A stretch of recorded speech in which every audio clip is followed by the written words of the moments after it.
So here in this video we will discuss about jaundice. तो jaundice क्या होता है? जब बिलीरुबिन का लेवल ब्लड में इंक्रीज हो जाता है नॉर्मल से, तो उस कंडीशन को हम बोलते हैं jaundice. बट अब ये बिलीरुबिन कैसे बनती है, क्या है, कहाँ से आती है, ठीक है, पहले इसका थोड़ा नॉर्मल देख लेते हैं. तो जब ये बनती है बिलीरुबिन आरबीसी के ब्रेक डाउन से, जैसे वो ब्रेक डाउन होंगे तो ब्रेक डाउन होने के बाद उनसे बनती है बिलीरुबिन. अब ये किस फॉर्म में बनती है? तो ये अनकॉन्जुगेट फॉर्म में बनती है. किस फॉर्म में बनती है? अनकॉन्जुगेट फॉर्म में बिलीरुबिन बनती है. और उसके बाद अनकॉन्जुगेट फॉर्म में बनने के बाद ये लीवर के पास जाती है और लीवर इसको कॉन्जुगेट फॉर्म में कन्वर्ट करता है. एक बात याद रखना कि जो अनकॉन्जुगेट बिलीरुबिन बनती है ये फैट सॉल्युबल है. ये क्या है? फैट सॉल्युबल है. और ये अनकॉन्जुगेट फॉर्म बॉडी से एक्सक्रीट आउट नहीं करेगी जब तक कि जे कॉन्जुगेट जो कि एक वाटर सॉल्युबल फॉर्म में होती है उसने एक्सचेंज ना हो जाए. तो लीवर इसको क्या करता है? लीवर इस अनकॉन्जुगेट को कॉन्जुगेट में बदलता है जो कि वाटर सॉल्युबल है और बॉडी से बाहर जा सकती है. कॉन्जुगेट होने के बाद ये स्मॉल इंटेस्टाइन में जाती है. ठीक है, ये कहाँ जाती है? स्मॉल इंटेस्टाइन में जाती है. यहाँ पे ये क्या करेगी? स्मॉल इंटेस्टाइन में जाने के बाद ये बनाती है यूरोबिलिनोजन. ये किस फॉर्म में कन्वर्ट होती है?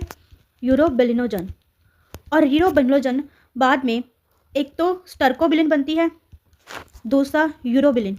ठीक है, जो यूरोबिलिन है वो यूरिन के फॉर्म में बाहर आती है और जो स्टर्कोबिलिन है वो स्टूल की फॉर्म में बाहर आ जाती है. ठीक है, तो ये इसका प्रोसेस रहता है. लेकिन ये याद रखना कि अनकंजुगेट फॉर्म एक्सक्रीट नहीं हो सकती बॉडी से. इसको एक्सक्रीट होने के लिए कंजुगेट क्या है कि उसमें आना ही पड़ता है, फिर ही ये बॉडी से बाहर हो जाएगी, नहीं तो ये बॉडी से बाहर नहीं आ पाएगी. तो ये बिलीरुबिन वैसे क्या हमने पढ़ा कि बिलीरुबिन जो है वो आरबीसी के ब्रेकडाउन से बनती है. और जब इसका जो लेवल है वो ब्लड में सीरम में इंक्रीज हो जाता है तो उस कंडीशन को हम बोलते हैं जॉन्डिस. ठीक है, तो अब हम इसको हम हाइपर बिलीरुबिनिया के नाम से भी जानते हैं.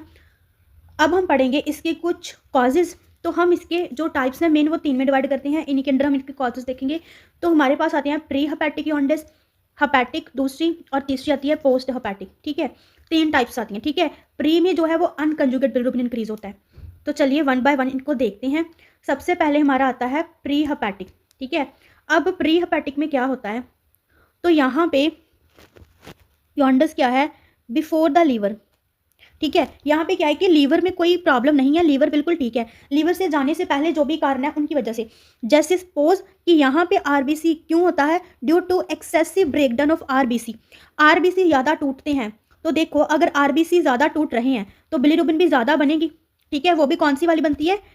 अनकंजुगेट बिलीरुबिन ज़्यादा बन रही है. लीवर में कोई प्रॉब्लम नहीं, लीवर बिल्कुल ठीक है. उससे पहले लीवर से जाने की जो पहले वाली स्टेज है, जब भी ये बनी थी, अब इसने बन के उस लीवर में जाना है और ये बहुत ज़्यादा बन रही है. ठीक है, क्योंकि आरबीसी का ब्रेकडाउन बहुत हो रहा है, इस वजह से अनकंजुगेट बिलीरुबिन बहुत बन रही है. और लीवर क्या है कि इतनी सारी पीछे से सप्लाई आ रही, इतनी सारी बन रही है, वो इतनी सारी एक साथ में कैसे कन्वर्ट करेगा, है ना? नहीं कर पाता.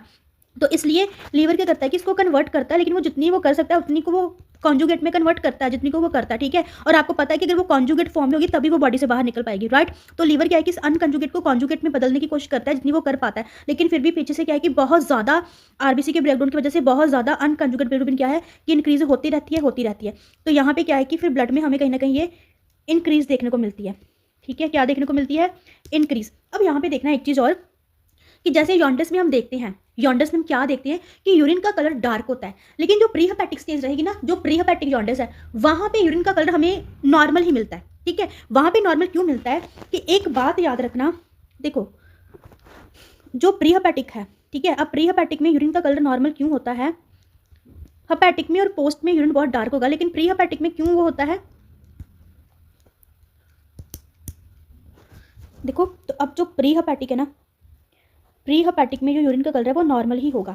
तो वो नॉर्मल क्यों होता है? देखो, प्री हेपेटिक में क्या हो रहा है कि आरबीसी की प्रॉब्लम है, आरबीसी ज़्यादा टूट रहे हैं, तो जो अनकंजुगेट बिलीरुबिन है वो ज़्यादा बन रही है. ठीक है, लीवर क्या है कि कुछ ही को क्या कर रहा है, कुछ ही को मतलब जितनी वो कर सकता है उतनी को वो लीवर क्या है कि स्मॉल अमाउंट जितना वो कर सकता है उतनी को वो कंजुगेट फॉर्म में कन्वर्ट कर देता है और वो आगे स्मॉल इंटेस्टाइन के पास जाती है. लेकिन आपको मैंने क्या बताया कि यहाँ पे अनकंजुगेट इंक्रीज हो ही जा रही है, क्योंकि आरबीसी टूटते जा रहे हैं और ये इंक्रीज हो ही जा रही है. और यहाँ पे अब ये वाली फॉर्म क्या है कि ये यूरिन में तभी एक्सक्रीट होगी जब ये कॉन्जुगेट में, क्योंकि मैंने क्या बताया कि बॉडी से बाहर निकलने के लिए इसको कॉन्जुगेट फॉर्म में होना जरूरी है, बट यहाँ कौन सी बढ़ रही है, अनकंजुगेट फॉर्म इंक्रीज हो रही है। तो अनकंजुगेट फॉर्म अभी बॉडी से बाहर तो निकल नहीं सकती, तो यूरिन में तो ये आएगी नहीं, ये ब्लड में इंक्रीज होते ही आ रही है। ठीक है, नॉर्मली क्या होता है, नॉर्मली जब वो सपोज कि अगर वो कंजुगेट फॉर्म में होती, कंजुगेट फॉर्म में अगर होगी तब तो किडनियाँ क्या है कि उस वाटर सॉल्युबल है, तो किडनियाँ इसको फिल्टर करके यूरिन के थ्रू बाहर निकाल देंगी, जिसकी वजह से यूरिन का कलर क्या होता है, बहुत डार्क येलो हो जाएगा। लेकिन यहाँ पे तो अनकंजुगेट फॉर्म इंक्रीज हो रही है ना। अनकंजुगेट फॉर्म अगर इंक्रीज हो रही है, अगर अनकंजुगेट फॉर्म रिलीज हो रही है, ठीक है, तो ये अनकंजुगेट फॉर्म जो है ये तो क्या है, अब ब्लड में ही रहेगी, क्योंकि ये वाटर में सॉल्युबल नहीं होगी, नहीं घुलेगी, और ना ही ये किडनी से बाहर आएगी। तो इस वजह से यूरिन का कलर क्या है कि नॉर्मल रहता है, क्योंकि ये तो ब्लड में ही रह रही है, ये तो बाहर आ ही नहीं रही। ठीक है, तो ये रीज़न है कि प्री में जो यूरिन का कलर है वो क्या रहेगा, यही रीज़न है कि प्री में यूरिन का कलर क्या रहेगा, नॉर्मल रहेगा। ठीक है, तो देखो अब इसके कॉजेज़ क्या हो सकती हैं। देखो प्री में सारे वही कॉजेज़ होंगे जिसमें क्या है कि जॉन्डिस किस वजह से हो रहा है, ड्यू टू इंक्रीज हीमोलाइसिस। ठीक है, जिसकी वजह से अनकंजुगेट बिलिरुबिन क्या है, इंक्रीज हो रही है। तो इसमें कुछ हीमोलिटिक अनीमिया आ जाती है। ठीक है, जिसमें जो है आरबीसी का लेवल बहुत इंक्रीज हो रहा है। दूसरा अगर बात करें तो हमारे पास और कौन सी कंडीशन आएगी, इन्फेक्शन आ जाती हैं, कुछ अदर कॉजेज, ये सारे जितने भी कॉजेज हम देख रहे हैं, इन सब कॉजेज की वजह से क्या है कि आरबीसी का ब्रेकडाउन ज़्यादा होता है। तो वो क्या है कि करने पता। देखिए यहाँ लिखा है the liver is normal but it can handle the large amount of bilirubin production. ठीक है, तो अब नेक्स्ट चलते हैं हम हेपैटिक में। अब हेपैटिक में लीवर में प्रॉब्लम आएगी। ठीक है, लीवर में प्रॉब्लम है, इस वजह से क्या हो रहा है, बिलिरुबिन बॉडी में इंक्रीज हो रहा है। So there jaundice is caused by disease और damage of liver hepatocyte cell leading to impaired uptake, conjugation और एक्सक्रीशन ऑफ बिलिरुबिन। ठीक है, अब यहाँ पे क्या है कि लीवर में प्रॉब्लम है, तो लीवर में क्या है कि लीवर प्रॉपरली नहीं कर पाता। ठीक है, इम्पेयर्ड अपटेक है, कंजुगेशन है और एक्सक्रीशन बाइल में प्रॉपरली एक्सक्रिएट नहीं कर पा रहा। यहाँ पे लीवर क्या है कि यही अनकंजुगेट को कॉन्जुगेट में कन्वर्ट करता है, बट यहाँ पे क्या होगा, थोड़ा इम्पेयर होगा। ये नहीं हम कह सकते कि लीवर एकदम से डेड हो गया है तो वो बिल्कुल ही काम नहीं कर रहा, वो कर रहा है काम, लेकिन थोड़ा इम्पेयर। जैसे उसकी जो अपटेक है, जितनी वो बिलिरुबिन अपने अंदर कम ले पा रहा है, थोड़ी ही जो बिलिरुबिन इसको कंजुगेट कर पा रहा है, और तो और इसको कॉन्जुगेट में करने के बाद इसने इसको बाइल में भेजना होता है, और बाइल से होती हुई ये इंटेस्टाइन में जाती है, तो बाइल में भी क्या एक्सक्रीशन है वो कम जा रहा है। ठीक है, so both unconjugate and conjugate bilirubin क्या है, यहाँ पे हमें इंक्रीज देखने को मिल सकती है। ठीक है, तो यहाँ पे क्या होगा कि दोनों ही हमें जो है कंजुगेशन और देखिए यहाँ पे अनकंजुगेट इंक्रीज, जैसे आरबीसी टूटे तो अनकंजुगेट फॉर्म बनी है ना, लेकिन लीवर क्या है कि प्रॉपरली इसको कन्वर्ट नहीं कर पा रहा, तो वो थोड़े ही अपने अंदर ले रहा है, उसको कन्वर्ट कर रहा है, और कॉन्जुगेशन जो उसने बनाई है उसको प्रॉपरली बाइल में एक्सक्रिएट भी नहीं कर पा रहा, तो दोनों ही कहीं ना कहीं हमें इंक्रीज देखने को मिलती है। अब इसमें यूरिन क्या होगा, डार्क होगा, क्योंकि जैसे वो कंजुगेशन फॉर्म बना रहा है। अब देखो यहाँ पे टूटी आरबीसी, इन्होंने बना दिया अनकंजुगेट फॉर्म। यहाँ पे लीवर क्या है कि अभी जो लीवर है वो काम कर रहा है लेकिन कम कर रहा है, यहाँ पे तो अनकंजुगेट बने जा रही है, लेकिन इसको लीवर अपने अंदर कम ले रहा है। अब कम लेगा तो ये यहाँ पे इंक्रीज होती रहेगी। ठीक है, जितनी ले रहा है उसमें से भी जो कंजुगेशन कर रहा है, कंजुगेट उसको कर रहा है, जिसको कंजुगेट भी कर रहा है उसको बाइल में फिर ये कम एक्सक्रीट आउट कर रहा है। ठीक है, बाइल में ये फिर से कम जा रही है। ठीक है, तो देखो अनकंजुगेट फॉर्म भी हमें इंक्रीज देखने को मिलेगी। ठीक है, फिर कंजुगेशन हुआ, अब ये कंजुगेशन जो हो चुकी है, यहाँ पे कंजुगेशन बनाए जा रहा है, करे जा रहा है, लेकिन उसको बाइल में क्या है कि वो कम जा रही है, स्मॉल अमाउंट बाइल में जा रहा है और फिर वो इंटेस्टाइन में जा रहा है। ठीक है, तो यहाँ पे हमें क्या है कि यूरिन का कलर है वो डार्क देखने को मिलता है, क्योंकि ये कंजुगेशन क्या है कि ब्लड में जब जाएगी तो किडनियाँ इसको फिल्टर करके यूरिन के थ्रू बाहर निकलेंगी। अब क्योंकि ये ब्लड में ज़्यादा है तो जब यूरिन में जाएगी किडनियाँ सारी को जब फिल्टर करेंगे तो यूरिन की वजह से डार्क कलर का बनेगा, क्योंकि इतनी सारी कंजुगेशन बिलिरुबिन को जब किडनियाँ फिल्टर करती हैं तो वो इतनी सारी जब बाहर आएगी तो यूरिन क्या होगा, डार्क होगा। लेकिन वहीं स्टूल का कलर क्या होगा, स्टूल का कलर हमें पेल या फिर लाइट देखने को मिल जाता है, क्योंकि देखो यहाँ पे बाइल में इंटेस्टाइन में जो स्मॉल इंटेस्टाइन है वहाँ पे वो कम जा रही है। अब अगर वो स्मॉल इंटेस्टाइन में कम जा रही है तो बिलिरुबिन ने तो स्टूल को कलर देना था, है ना, बिलिरुबिन ने स्टूल को कलर देना था ना, तो यहाँ पे स्मॉल इंटेस्टाइन में वो कम जा रही है तो स्टूल का कलर भी प्रॉपर्ली ब्राउन नहीं होगा।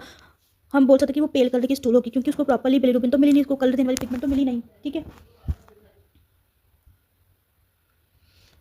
और ये सारे कॉज रहते हैं हमारे हेपेटिक जॉन्डिस के। इसमें वायरल हेपेटाइटिस आ गया, बैक्टीरियल इन्फेक्शन होगी, पेशेंट को अल्कोहलिक लीवर है, उसको ड्रग इंड्यूस हो गया। ठीक है, हम कोई बाहर से ड्रग ले रहे हैं उसकी वजह से ये कुछ मेटाबॉलिक डिसऑर्डर आ जाते हैं और कुछ हमारी लीवर डिजीज आ जाती है, जिसकी वजह से हमें ये देखने को मिलता है। तो जितने भी हेपेटिक जॉन्डिस के कॉजेज हैं, ठीक है, जो हेपेटोसाइट्स को डैमेज कर रहे हैं उस वजह से ये हेपेटिक जॉन्डिस देखने को मिलता है।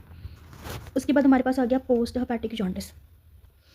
देखो पोस्ट में अब क्या है कि जैसे लीवर ने बाइल के थ्रू, आपको पता है ये लीवर बाइल के थ्रू आगे भेजता है। ठीक है, सो आगे कोई भी सपोज की अगर ऑब्स्ट्रक्शन है, यहाँ पे सपोज की गॉल ब्लैडर का कोई स्टोन है या कोई ट्यूमर है, या कोई भी कंडीशन इसकी वजह से यहाँ पे स्टोन है, जो ऑब्स्ट्रक्शन है। ठीक है, पोस्ट हेपेटिक में प्रॉब्लम होनी है फ्लो में, जो बाइल का फ्लो है वो ऑब्स्ट्रक्टेड है, तो यहाँ से प्रॉपरली क्या है कि बाइल जा नहीं पाएगा, आगे ऑब्स्ट्रक्शन है, यहाँ ही इकट्ठा होता रहेगा, यहाँ पे बाइल क्या है कि यहाँ पे इकट्ठा हो जा रहा है। ठीक है, जब यहाँ पे बाइल इकट्ठा हो जाएगा तो आगे स्मॉल इंटेस्टाइन में तो जा ही नहीं पाएगा, ये स्मॉल इंटेस्टाइन में क्या है कि बाइल नहीं जा पा रहा, यहीं इकट्ठा हो रहा है। तो देखो यहाँ पे यहीं इकट्ठा हो रहा है, यहाँ पे कौन सी इकट्ठा हो रहा है, यहाँ लीवर नॉर्मल है पर प्रॉब्लम क्या है कि आगे ऑब्स्ट्रक्शन है, जिसकी वजह से बाइल आगे मूव नहीं कर रहा। तो यहाँ पे कौन सी वाली है, लीवर ने अपना काम कर दिया है, लीवर ने अनकंजुगेट को अनकंजुगेट को कॉन्जुगेट में बदल दिया है। अब ये कॉन्जुगेट क्या कर रही है, यहाँ इकट्ठी हो रही है। अब ये कॉन्जुगेट इकट्ठी हो तो ये कहाँ जाएगी, जितनी ज़्यादा ये कंजुगेट बनेगी ब्लड में जाएगी, और जितनी ज़्यादा ब्लड में जाएगी उतनी ही किडनियाँ फिल्टर करेंगी और उतना ही यूरिन के थ्रू बाहर आएगी, और यूरिन उतना ही ज़्यादा क्या होगा, डार्क कलर का। और वहीं स्टूल क्या होगी, स्टूल का कलर क्या होगा, बिल्कुल क्ले और वाइट।